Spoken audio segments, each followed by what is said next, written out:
एक सुबह नक्श घर के लिए सब्जी लेने बाहर गया था। तभी अनिका जल्दी रेडी होकर घर के हॉल में आ गई और गुस्से से चिल्लाने लगी। माँ, नक्श कहाँ है?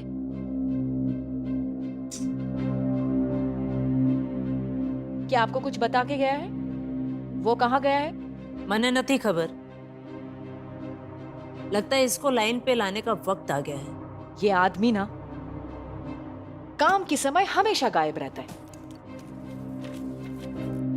बस एक हफ्ते पहले उसे रामनिक भाई की दुकान से एक सेट लेने के लिए बोला और वो भुलक कर भूल गया। आज मैं सोच रही थी उसे अपने साथ ऑफिस लेकर चलूं, पर वो महाशय तो घर पे है ही नहीं। ये सब क्या है माँ? मेरी किस्मत में ये सब लिखा है क्या? उस लड़के से क्यों शादी करवाई मेरी? शू बात करे जो? मेरी कोई गलती नहीं। उस नालायक लड़के से तेरी शादी मैंने नहीं, तेरे बापू ने करवाई है। मेरी कोई गलती नहीं है। अभी चित्रा और अनिका नक्श को बुरा भला कह रहे थे कि तभी नक्श आ गया, पर उसने उन दोनों को नजरअंदाज करके अंदर जाना ठीक समझा। तभी चित्रा ने नक्श पर तंज कसते हुए कहा, लो आ गए शहजादे, नैन मटक्का कर। अभी अभी तुम्हारी काम चोरी की बातें हो रही थी यहाँ, समझे? और मम्मी तुम प्लीज, नॉट नाउ। मुझे ऑफिस के लिए लेट हो रहा है, विहान मेरा इंतजार कर रहा है। और तुम देखो, काम चोरी में तो तुम सबसे आगे निकल गए। मैं आज तुम्हें एक आखिरी मौका दे रही हूँ। मेरे साथ ऑफिस चलो और लौटते समय रामनिक भाई की शॉप से मेरा सेट उठा लेना। तुम्हारी वजह से मैं ऑलरेडी लेट हो चुकी हूँ। ये फाइल ले लो। नक्श चित्रा से तो कभी कभी बहस कर लिया करता था, लेकिन वो अपनी वाइफ अनिका से कभी भी जुबान नहीं लड़ाता था। कार से उतरते हुए अनिका ने देखा कि उसके पास बहुत सारी फाइल्स हैं। अगर वो ऑफिस से किसी को बुलाएगी तो इसमें और भी ज्यादा टाइम वेस्ट होगा। इसीलिए उसने नक्श की तरफ देखा और उसे अंदर आने के लिए कहा। ये सब लेकर आओ।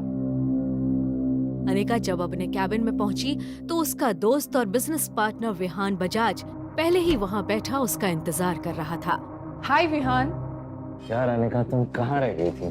पता है, पिछले 1 घंटे से तुम्हारा इंतजार कर रहा हूँ। I am so sorry. कुछ लोगों की वजह से ना घर से निकलने में देर हो जाती है।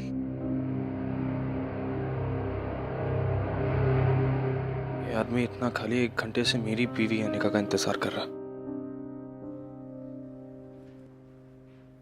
क्या हुआ विहान? बहुत मुस्कुरा रहे हो। ये देखो अनिका, तुम्हारे लिए डायमंड का रेयर नेकलेस, सिर्फ तुम्हारे लिए।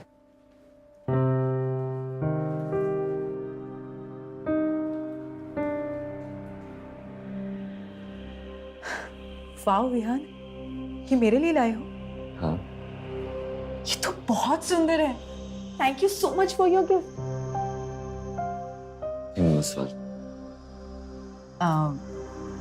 Can you?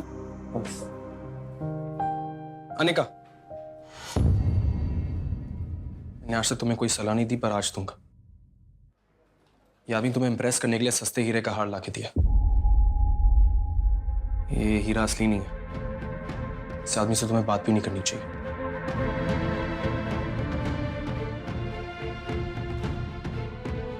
मैं वादा करता हूं, एक दिन तुम्हारे लिए असली रेयर डायमंड का हार लाके दूंगा, और इसके लिए जितनी मेहनत करनी पड़ेगी ना, मैं करूंगा। अपने दिल की बात अनिका के सामने रखने के बाद नक्श ने अनिका के जवाब का इंतजार भी नहीं किया और उसके कैबिन से बाहर निकल गया। 2.5 साल की शादी में पहली बार अनिका को ऐसा लगा कि नक्श उसके लिए लड़ रहा है। क्या नक्श को खुद से दूर रखकर मैंने कोई गलती तो नहीं करती? विहान,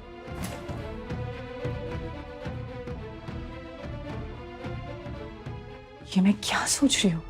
विहान मेरा बिजनेस पार्टनर है और इस कंपनी का सबसे बड़ा इन्वेस्टर। नक्श के इस हरकतों की वजह से अगर विहान ने मेरी कंपनी से बैकआउट कर दिया तो क्या होगा? नहीं, नक्श की वजह से मैं मेरी इतनी सालों की मेहनत जाया नहीं जाने दे सकती। मुझे नक्श की नहीं, मुझे विहान की जरूरत है। नक्श, ये क्या पागलपन है? हाँ, तुम्हें इतना हक किसने दिया है कि तुम मुझे अपनी बेटू की सलाह दे सको? Shut up! तुम्हारी हिम्मत कैसी हुई? मेरी गलती थी कि तुम्हें यहां पर लेकर आई। अब तुम यहां से चुपचाप निकल जाओ। Just leave. नक्श ने अनिका की इस बात का भी कोई जवाब नहीं दिया। वो जानता था कि वो जितना बोलेगी उतना ही अनिका का गुस्सा बढ़ता जाएगा। उसे अनिका से जो कहना था वो उससे कह चुका था। अब बार बार उस बात पर बहस करने का कोई फायदा भी नहीं था। जाता कहाँ है? सुनाई नहीं देता क्या? कब से आवाज दे रहा हूँ? बहरा है क्या? तूने मेरे ही सामने मेरे गिफ्ट का मजाक कैसे उड़ाया? और तू खुद को भी बेच देगा ना, तभी उस हार को नहीं खरीद पाएगा, समझा? दूसरी बात, तुझे अपनी मार्केट वैल्यू पता होनी चाहिए। 0, डब्बा गुल। साले घर जमाई। नक्श अभी भी सबके सामने हंगामा करने के मूड में नहीं था, लेकिन जब कोई आपकी खामोशी का फायदा उठाने लगे तो बोलना जरूरी हो जाता है। पहली बात, जो पीछे खड़ी है ये मेरी बीवी है। दूसरी बात, मेरी बीवी को तुम जैसे इंसान से गिफ्ट्स लेने की जरूरत नहीं है।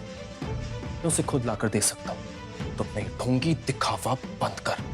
और हाँ, तीसरी बात, जब जेब में नोट ना हो तो चिल्लर बजाकर दिखावा नहीं करते।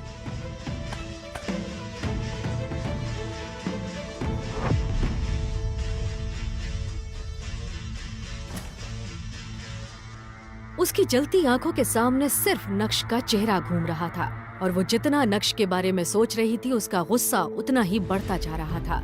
सब ठीक चल रहा था, सब कुछ अनिका के प्लान के मुताबिक हो रहा था, लेकिन नक्श ने आकर आज सब कुछ बिगाड़ दिया। अब अनिका मन ही मन सोच रही थी, क्या जरूरत थी नक्श को विहान को ऐसा कुछ कहने की। अब पता नहीं वो मेरी कंपनी में अपना पैसा इन्वेस्ट करेगा या नहीं। अब अनिका उसे कैसे मनाएगी? अगर गलती से उसने अपना पैसा रिटर्न करने के लिए कहा तो अनिका की कंपनी एनजी कॉर्पोरेशन तो बहुत बड़ी मुसीबत में पड़ जाएगी। उसके बाद क्या होगा? जवेरी खानदान को कौन संभालेगा?